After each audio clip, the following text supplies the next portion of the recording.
Welcome to Navigating Grad School YouTube channel. My name is Ebenezer, and if today is your first time visiting my channel, please do not forget to hit the subscribe button, like and share this video. So in today's video, it's a practical one. I'm going to show you a simple step.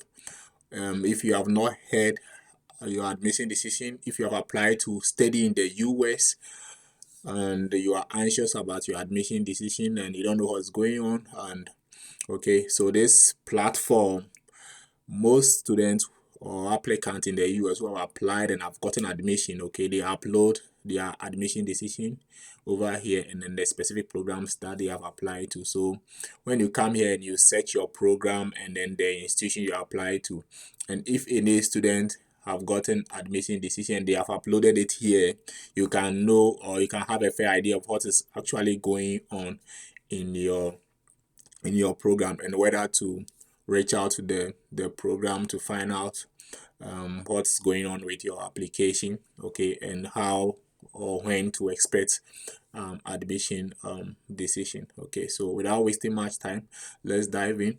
The platform is known as the Grad Cafe. Okay, the GradCafe.com. The website is known as the GradCafe.com. So without wasting my time, let me type the grad. I'll go to my browser. I'll type the GradCafe.com. Okay, then just click on it.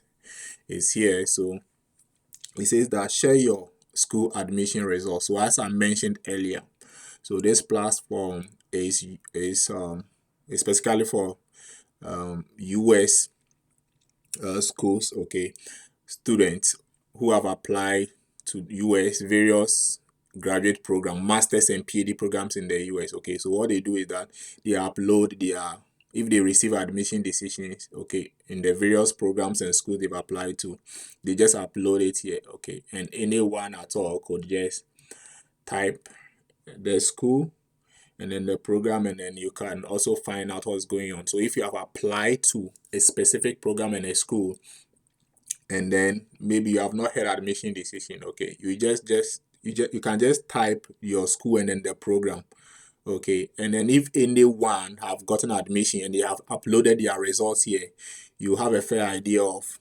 maybe the kind of GPA that got them accepted into the program and when they got their admission decision as well. Okay, so it will give you a fair idea of what is going on or what is actually happening in the department, okay, regarding admission. Okay, so let's take one school and then let's search. Okay, let's say you want to see some admission decisions at Johns Hopkins University. Okay, so I'll just come here and then I'll just come to this and then I'll type Johns Hopkins University. Okay, it's over here, so you just click on it and then go to search. Okay, Johns Hopkins University. Let's see some of the admission decisions. So this is a master's in music. Okay, master's in music. The person got accepted on March 27th,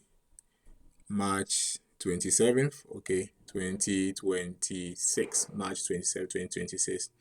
That's master's in music, okay, and then the person was offered 30,000 USD in funding. And then somebody, Johns Hopkins, the same thing, creative writing, that's poetry, okay, and the person also got rejected on 27th, March 27th, with a perfect GPA. The person having a 4.0 GPA of 4.0. The person got rejected. Okay, so it should tell you that GPA alone is not a higher GPA. A perfect GPA could even get you rejected. Okay, so GPA alone is not the factor.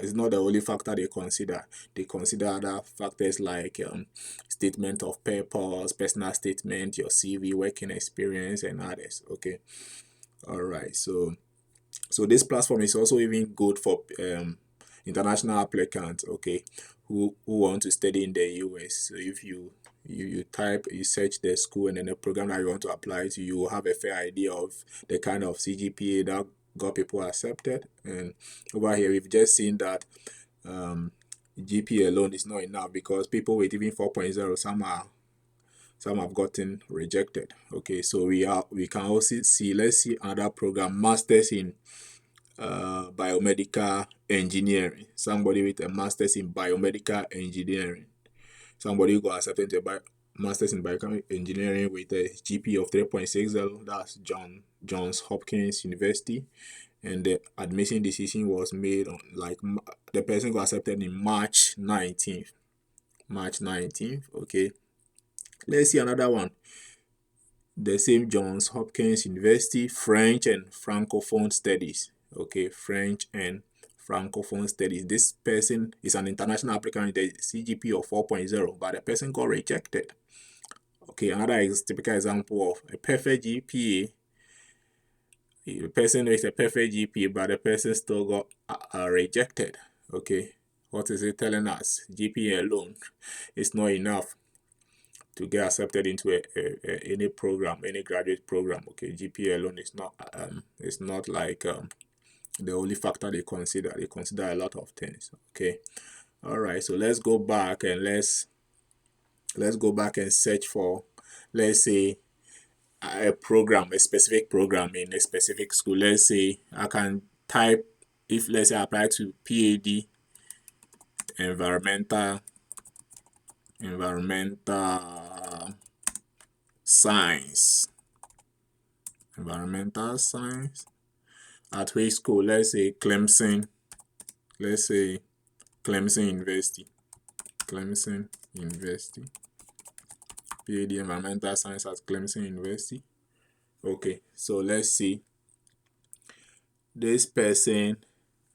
Okay, so this person got accepted into the PhD program in environmental engineering and earth. Okay, so environmental science decision, environmental engineering and earth sciences. Okay, at Clemson University, and then the person got accepted on 30th November. And these are the person is an American.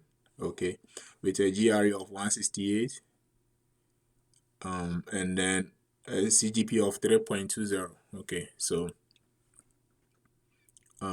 let's say another person, international applicant. Okay, University of Illinois, and then the program is Earth and Environmental Sciences, and the person is still is on wait list. This person is, as of March 26th, the person is wait listed. So it means that if you have applied to this program, this specific program, and you have not even gotten a decision, it should give you some hope that somebody is wait listed. So it does not mean denial. Okay, the person can still be accepted. And also this person, University of California, okay, PhD environmental sciences, the person got rejected on March 26th with a GPA of 3.85. Okay, it's an American with a GPA of 3.85. All right, so this is the video I wanted to show you, and I hope you can, if you are somebody, you are applying, you are international student, even a prospective international student who want to apply to study in the US, this platform, I mean, you could come here and check some of the GPA people that got people accepted. People with even perfect GPA are getting like denied. Okay, so it should tell you that GPA alone, even people with lower GPA are getting accepted. People with perfect GPA are also getting rejection. So please note that GPA alone is not the only factor they consider. They consider a lot of factors. And I hope today's video helped you make an informed decision. And please, if today is your first time visiting my YouTube channel, please subscribe, like, and share this video. And I have a lot of good things for you. Just stay tuned into this platform and leave the comment. If you have any comment, leave it in the comment section, and I'll be glad to respond to your comment. Thank you once again, and see you in my next video. Stay blessed, and bye bye.